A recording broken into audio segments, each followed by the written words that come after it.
Legacy Telugu stories. పిల్లల నీతి కథలు. అమ్మ ఎవరు? తన చిట్టి ముక్కుతో టపటపా పొడిచి గుడ్డును పగలగొట్టుకొని కోడిపిల్ల గుడ్డు నుంచి బయటకు వచ్చింది. చిక్ చిక్మని అరిచింది. తన తల్లి కోసం అటు ఇటు చూసింది. ఎక్కడా ఎవ్వరూ అగుపడలేదు. దానికి తన తల్లి కనిపించకపోయేసరికి ఎంతో దుఃఖం వచ్చింది. ఏడుస్తూ కూర్చుంటే ఏం ప్రయోజనం? తన తల్లి ఎవరో, ఎక్కడుందో తెలుసుకోవాలని నిశ్చయించుకుంది. అనుకున్నదే తడువుగా తన చిట్టి రెక్కలను విదిలించుకుంది. అమ్మ కోసం వెతకడం ప్రారంభించింది. తన చిన్ని చిన్ని కాళ్లతో, బుడి బుడి నడకలతో కోడిపిల్ల అమ్మ కోసం వెతుకుతూ వెళ్ళింది. దారిలో పచ్చిగడ్డి మేస్తున్న ఒక ఆవు కనిపించింది. తనకంటే ఎంతో ఎత్తుగా ఉన్న ఆ ఆవుని వింతగా, ఆశ్చర్యంగా చూడసాగింది. తననే తదేకంగా చూస్తున్న కోడిపిల్లను ఆవు ఆప్యాయంగా "ఏం కావాలమ్మా నీకు?" అని అడిగింది. అప్పుడు కోడిపిల్ల ముద్దు ముద్దు మాటలతో "మా అమ్మవు నువ్వేనా?" అని అడిగింది. గోవు దాని బేలతనానికి జాలిపడింది. "నన్ను చూశావుగా, ఎంత పెద్దగా ఉన్నానో. మీ అమ్మ నాకంటే చాలా చిన్నగా ఉంటుంది" అని సమాధానమిచ్చింది. "ఓహో, మా అమ్మ నీకంటే చిన్నగా ఉంటుందా?" అని కోడిపిల్ల ముందుకు నడిచింది. కొంత దూరం వెళ్ళేసరికి ఒక మేక ఆకులు తింటూ కనిపించింది. దాని దగ్గరకు వెళ్ళి "ఆవు కంటే చిన్నగా ఉన్నావు. మా అమ్మవి నువ్వేనా?" అని ప్రశ్నించింది. ఆవు కంటే చిన్నగా ఉన్న మాట నిజమే. మే మే మే అంటూ నా కాళ్ళు చూసావా? 4 ఉన్నాయి. మీ అమ్మకు నీలాగే 2 కాళ్ళు, రెక్కలు కూడా ఉంటాయి" అని మేక చెప్పింది. కోడిపిల్ల ఆలోచిస్తూ తన తల్లి కోసం వెతుకుతూ ముందుకు సాగింది. ఇలా బయలుదేరిన కోడిపిల్లకు అల్లంత దూరంలో కావు కావు అంటూ ఒక కాకి కనిపించింది. మేక మాటలు జ్ఞప్తికి తెచ్చుకొని ఆ కాకి తన తల్లి అయి ఉంటుందని, "నీకు 2 కాళ్ళు, రెక్కలు ఉన్నాయి. మా అమ్మవు నీవేనా?" అని కోడిపిల్ల అడిగింది. అప్పుడు ఆ కాకి "నాకు 2 కాళ్ళు, రెక్కలు ఉన్నాయి నిజమే. కానీ మీ అమ్మ కంటే ఎక్కువ ఎత్తు ఎగరగలను. మీ అమ్మ నాకంటే పెద్దగా ఉంటుంది. కాళ్ళు కూడా పొడవుగా ఉంటాయి. నాలాగా మీ అమ్మ అరవదు" అని అంది. దాని మాటలు విన్న కోడిపిల్ల నిరుత్సాహపడింది.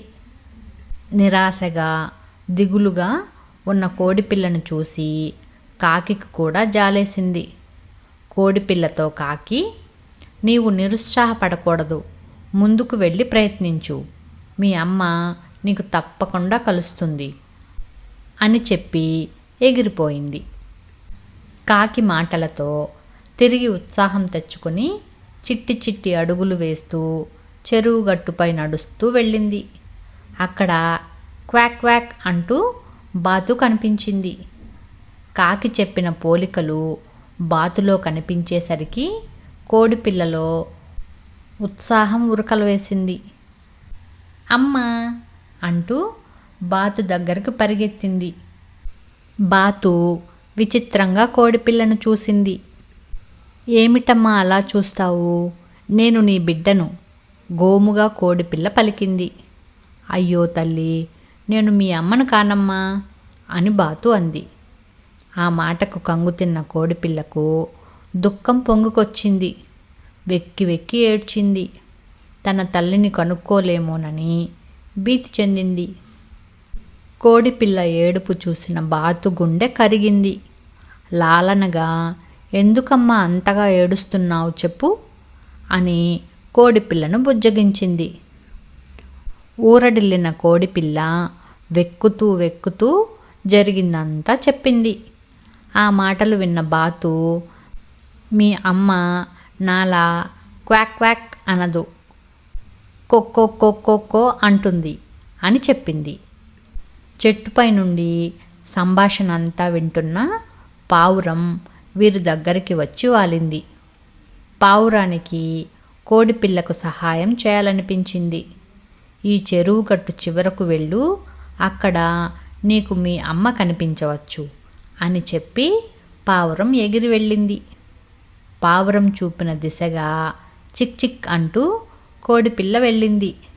కాస్తంత దూరం వెళ్ళేసరికి కొక్కో అన్న శబ్దం వినిపించేసరికి కోడిపిల్ల ఆనందంగా అటువైపు చూసింది.